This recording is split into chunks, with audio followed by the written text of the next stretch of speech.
It's a sad, sad day. Tony Ferguson has just fought Michael Chiesa last night in Abu Dhabi and has half retired at the end of the fight. And the fight itself didn't look too great. Tony, where do we start with this? I wanted to do this video because I'm a massive Tony fan and I want to pay homage to him, but I also want to talk about Tony and his style and where I think it's all went wrong, because I don't think he's retiring. I don't think this is the last we see of him, because he even said in the post-fight interview, I don't want to retire, but I love the UFC and I can't imagine going anywhere else, so I'm only going to put one glove down in the cage. And he kept hold of the other glove. Now, usually when a fighter retires, they'll put both gloves down. And then we'll take a look at the post-fight press conference, because he said a few things in there that were a bit alarming and a bit delusional. And I'm so sorry, I actually want to preface this video by saying I respect Tony a great deal and everything that he's done within the UFC. I've always been Tony Ferguson's biggest fan. And I know there's loads of you guys in the comments, loads of my subscribers who are massive Tony Ferguson fans. I make music, right? And I produce my own music as well. And I even made a beat for myself called El Kukui. And it had the best Tony Ferguson quotes in at the start of the beat and at the end of the beat. And I was going to do a tune over it because it was just dead epic. But now I can't, because Tony Ferguson's on an 8-fight losing streak.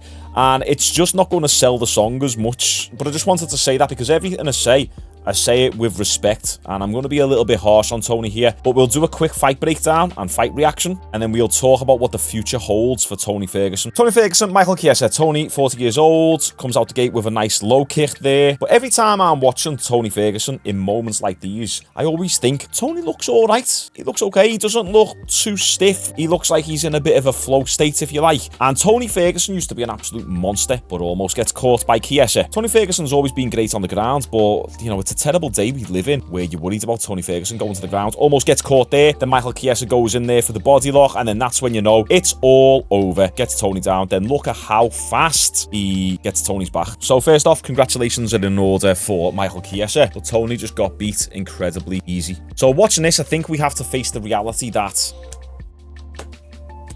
I'm going to have to say Tony's not good. He's just not good anymore. I'll say that. That's the caveat. Anymore. There was a point in time when he was really good, but now he's just kind of done. He's got no skills. I was telling myself for the longest amount of time it's because he's getting old, or it was just bad matchups for him, or maybe he just needs to fight people in the top 10 or 15. But even now, I think that he gets smoked by the entire UFC lightweight roster. That's how I feel watching this version of Tony Ferguson. I would have liked to have seen the odds on Tony winning this fight. You've probably got to put down $1,000 to make about 50 quid to win a Tony Ferguson bet. My opinion on Tony Ferguson is that he's just a former generation fighter who never really evolved with the sport. Let's be honest, his awkward style and the ridiculous amount of pressure that he puts on people is what took him on the 12-fight win streak until he met Justin Gaethje, and that's where that 12-fight streak ended, and he went on an 8-fight losing streak, which actually beat BJ Penn's losing streak. And after that Justin Gaethje loss, it wasn't really like a fast drop off to the point where he was getting KO'd and rocked in every single fight. He just went on a slow, steady decline and looked a little bit worse every single fight. But he always had a reason or an excuse as to why he lost, like changing fight teams or his personal life. So it always seemed like his next win was just around the corner. He just needs to fix a few things up in his life, and then we get the former Tony Ferguson. So you guys tell me if you feel the same, but I always had the feeling of, well, maybe this might be the fight that Tony turns it all round in. And I'll be honest, even in the Paddy Pimblett fight, I was thinking Tony could possibly win this. And we did see Tony Ferguson tag Paddy Pimblett a few times in that fight. And then once again, Paddy Pimblett got hold of Tony, took him down, and Tony couldn't do anything on the ground. But I remember on the build-up to that fight, I was even saying to me mates in my gym, saying, oh, I think Paddy's going to get it, but you don't know with Tony. This could be the fight. He's got heavy hands. Paddy leaves his chin up in the air. I think Tony might have some moments. And it was the same with the Michael Chandler fight. He actually dropped Chandler. I think it was with a jab, wasn't it? And Chandler was having a tough time in that first round, up until Chandler threw his first front kick that he's ever thrown in his life, apparently, and knocked Tony Ferguson into the next dimension. Crazy. But Tony looked good up until that point. So as I'm saying, Tony's always had little moments in his recent fights where the previous him shined through slightly. You'd get little glimmers of hope. But I think besides the skill problem that Tony has, I think the main thing what Tony lost was the mindset and the tenacity. Because when you take a look at Tony Ferguson's old fights, he was an absolute monster. He was an animal. We've all seen that famous meme of Tony opponents' faces after they'd fought him, and it's also worth noting, in his 12-fight win streak, only 3 of those fights went to decision. That's actually pretty impressive. Go and take a look at the Edson Barbosa fight. He absolutely batters Edson Barbosa, puts so much pressure on him, and then he latches up a Darce choke in the standing position, takes Edson Barbosa down, and then finishes the choke. And he does it so fast. He had such a killer instinct. You go and watch the Dos Anjos fight. Tony Ferguson's cardio is off the charts in that fight. Once again, ridiculous amount of pressure. Watch the Kevin Lee fight. Even from the ground, he's constantly trying to finish the fight. He's throwing elbows. He's going for submission attempts. He's dicing and slicing. And then the Anthony Pettis fight, when Pettis was still fairly decent, he walked down Pettis the entire fight and destroyed him. I remember that being the fight where I was watching it thinking, damn, Ferguson's going to kill Khabib. He's going to destroy him. And to be fair, I'll actually defend Tony a little bit here because I know I'm kind of pooping on him a little bit. But people often look at Tony Ferguson's fights now and say, oh, people think that this was the guy who was going to challenge Khabib. I understand the arguments, and I do think Khabib would have somewhat ragdolled Tony Ferguson, but I don't think Tony would have done any worse than everyone else who's fought Khabib. I actually think Tony probably would have had a bit more success against Khabib than some of Khabib's other opponents. But I'm talking about the 12-fight win streak Tony Ferguson, not the Tony Ferguson who we're looking at right now. And you look at the Cerrone fight as well, absolutely battered Cerrone, and that's why he was called the boogeyman, because he'd hunt down his prey and go for the kill. As I say, that killer instinct. When was the last time that we seen Tony like that, with that hunger? On the mic, he's got the hunger. He says all the right things in the pre-fight interviews, the post-fight press conference, so he's still got that fighter mentality, but I just think when he's in there, he hasn't got that killer within him anymore. Another slight critique of Tony Ferguson, and once again, this is just my opinion, I could be wrong, but I think that he focuses a bit too much on cardio when he doesn't need it.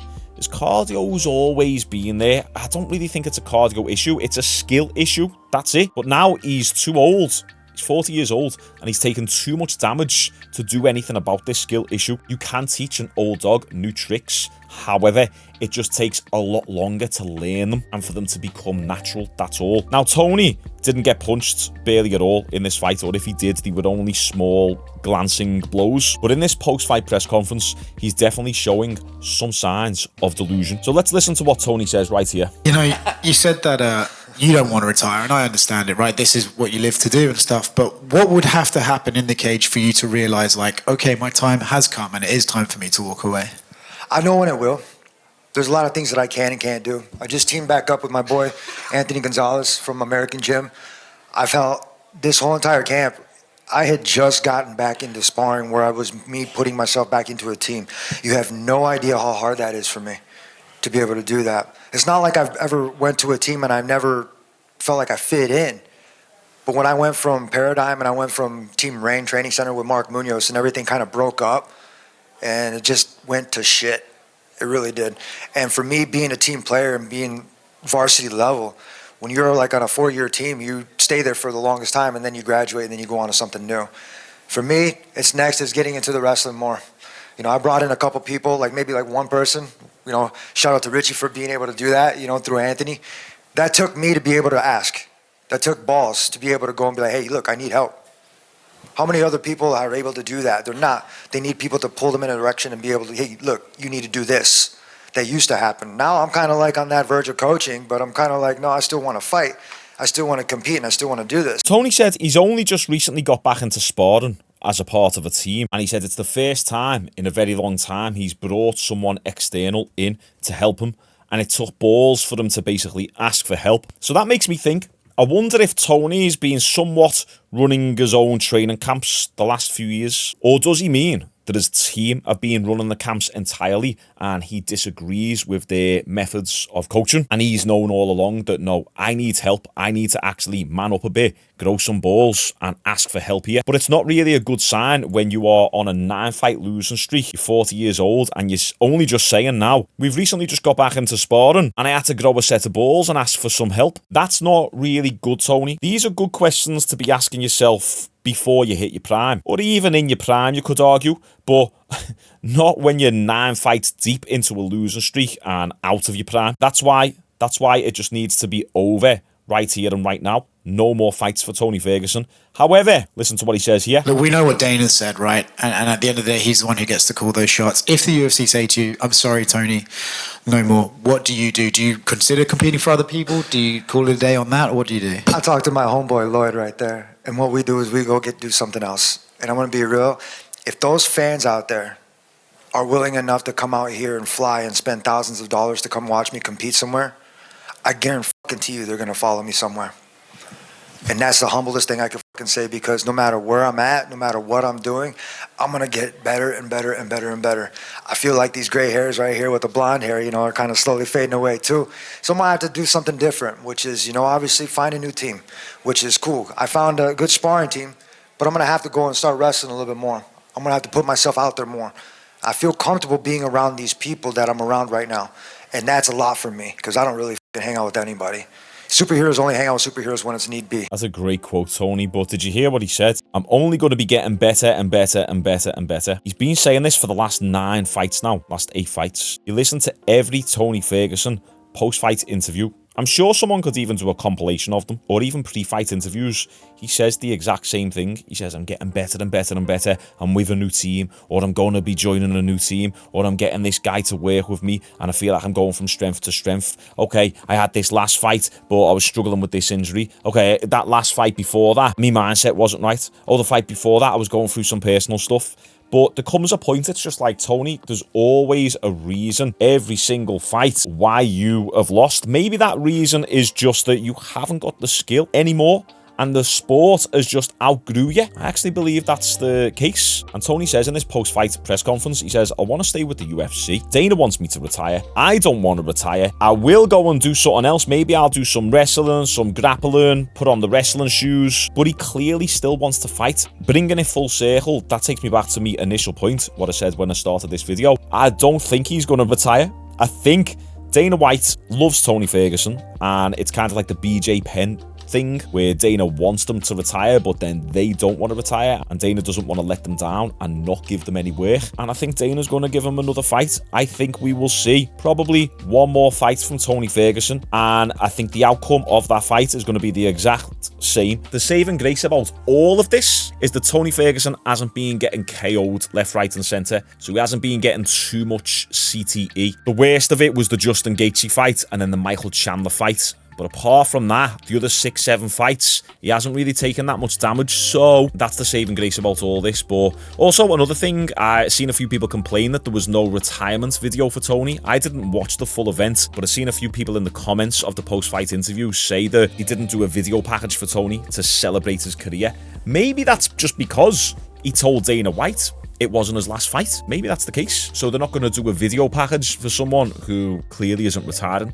Maybe that's the case. Or maybe they just don't value him. But I don't think that's the case, because I know that Dana White actually really likes Tony. Hence why he's still fighting. Because any other fighter, they would have been cut by now. 100%. We see Muhammad Makayev, who was like on a 5-fight win streak and won last week, get sacked from the UFC. So upcoming prospects who were on win streaks are getting kicked out of the UFC, but Tony Ferguson isn't. That shows that he definitely has Dana White privilege. But anyway, if this was Tony Ferguson's last fight, I salute you, sir. You have been nothing but short of amazing. Always fun to watch. Great personality. Great fighter. But maybe we might get one more fight. What do you guys think? Comment all your thoughts down below. If you like the MMA content, make sure you engage with it and like the video itself. I've been trying to do more and more MMA and boxing content over the last 4-6 weeks. So if you like it, make sure you engage with it. I appreciate you all. See you tomorrow.